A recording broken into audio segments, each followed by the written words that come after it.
All right, so guys, I actually made this little model last year because I knew this was coming.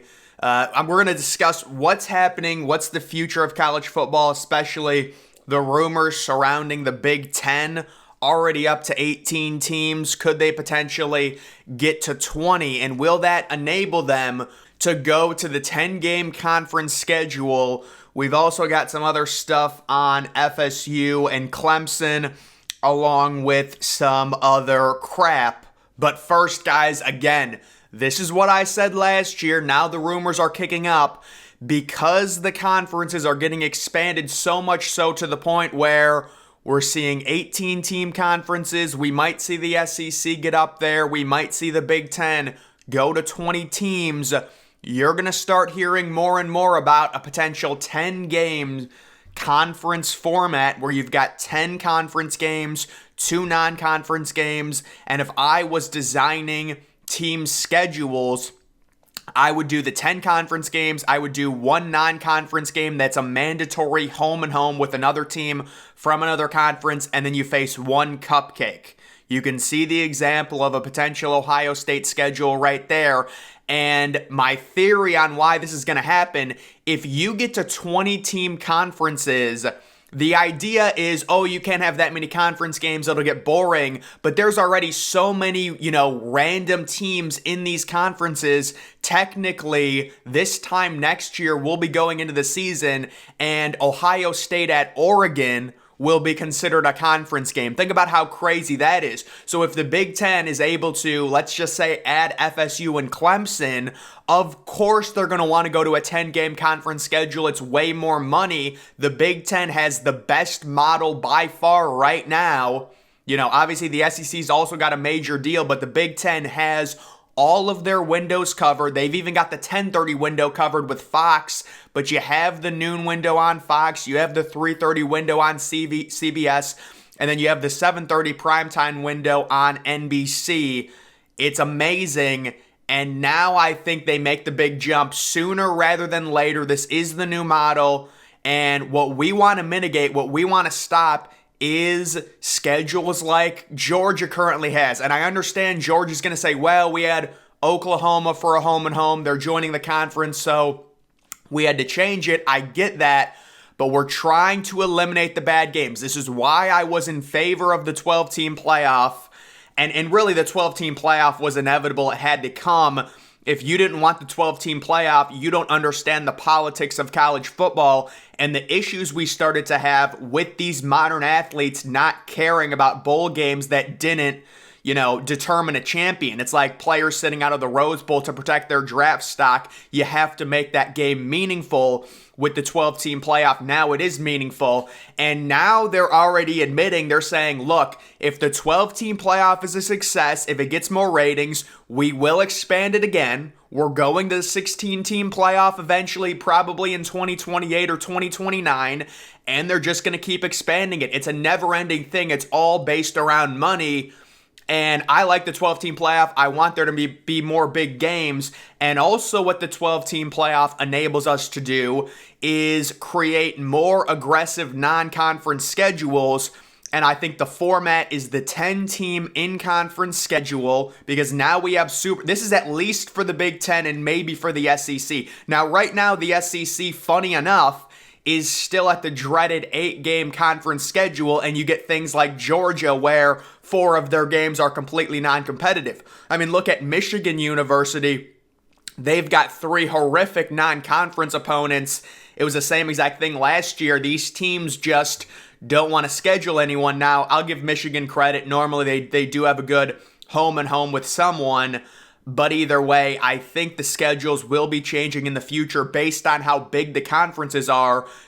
Let's just give an example. If you go to a 20-team conference schedule and you have 10 conference games, you would still only be facing, 10 teams out of a 19 possible teams. If you're talking about a 20-team league, you take 1 team, there's 19 other teams. You're only facing 10 out of the 19 anyways because the conference is so dang big. And obviously, you also have to factor in teams that you would be guaranteed to face every year, like Ohio State would be guaranteed to face Michigan every year.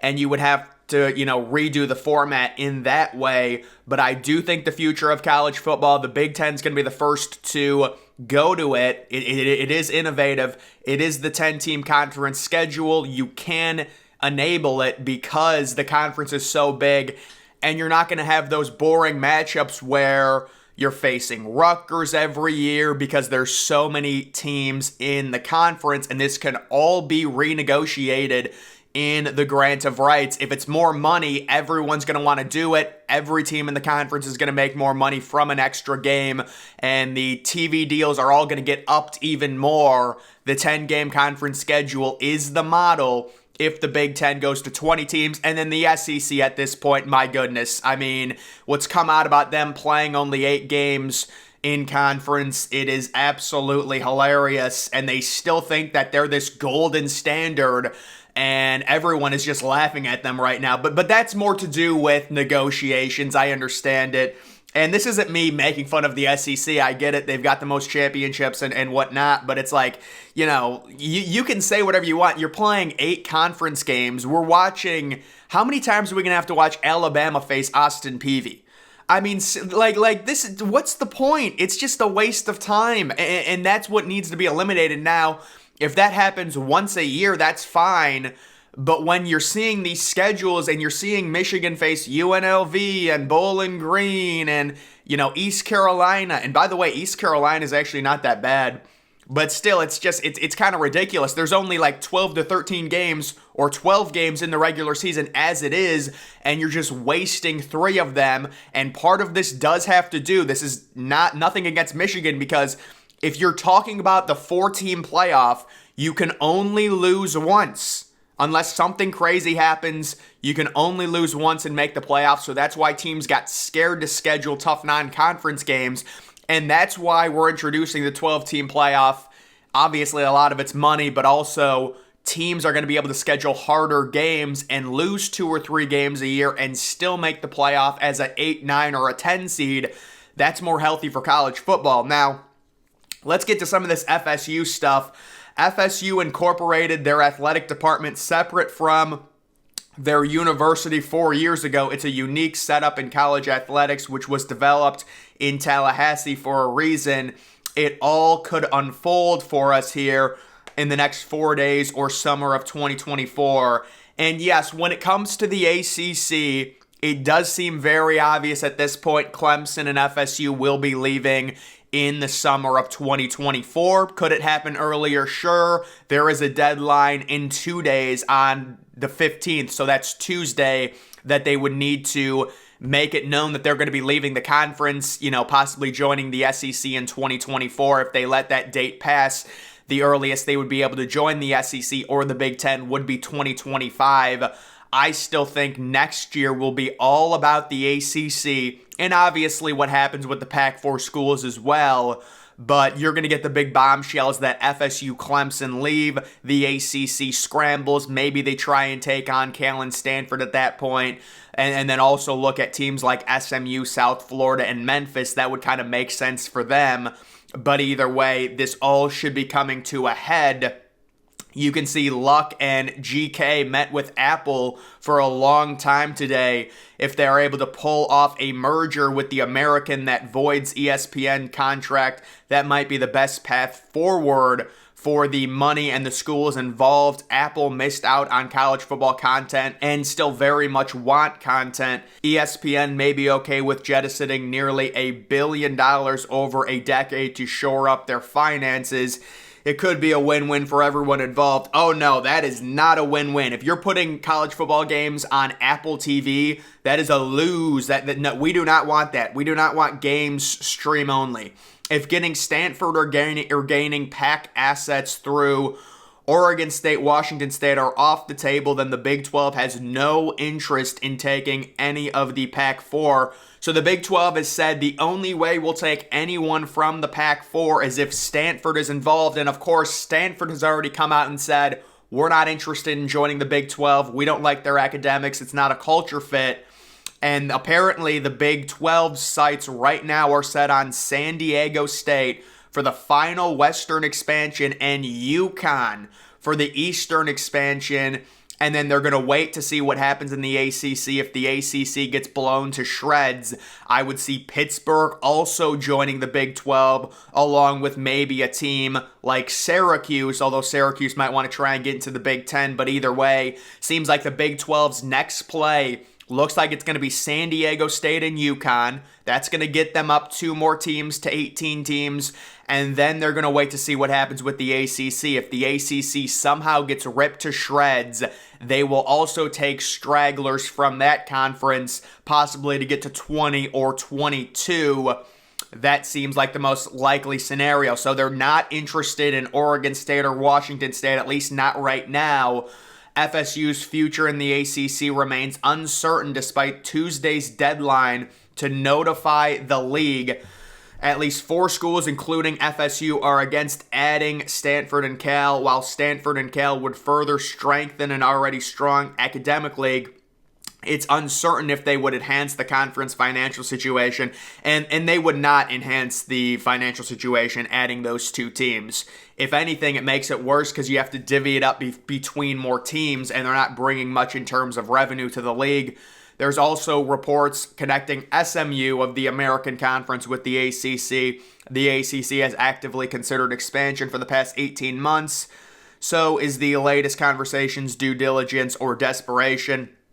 And I think it's very obvious these recent conversations the ACC is having, they're in a pure panic. Okay, they see every other big-time power league, the Big 12, the SEC, the Big 10, they're all expanding, and they're just sitting there like a sitting duck ready to get picked off. So now they're in a full-blown panic. They're saying, we have to go on the offensive. We have to shore up our league in case something happens with FSU and Clemson to where both of those teams possibly leave. Seems like that's the most likely scenario right now at play. They're kind of panicking and saying, because remember, the ACC came out a few months ago and said, we don't need expansion.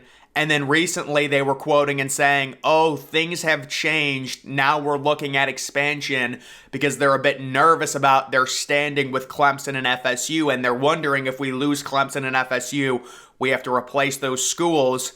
It is funny that Clemson and FSU would be the 2 schools voting against expansion. Normally that is the red herring that those schools will be leaving the league, because we've seen multiple times now where USC is voting against expansion for the Pac-12. They end up leaving. Texas and Oklahoma vote against expansion in the Big 12. They end up leaving.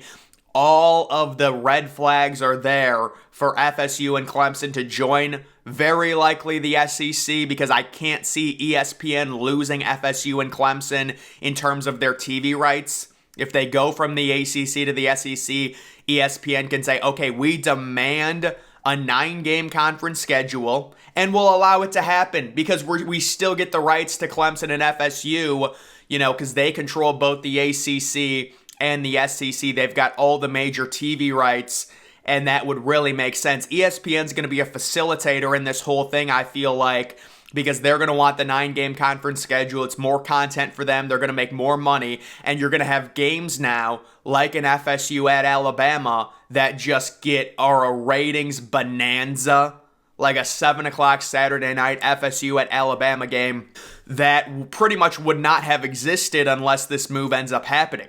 And that's why ESPN would allow it. So we will have to see what ends up happening there. But guys, that is going to do it for this video. Make sure you're following me on X. Link to that's always in the description.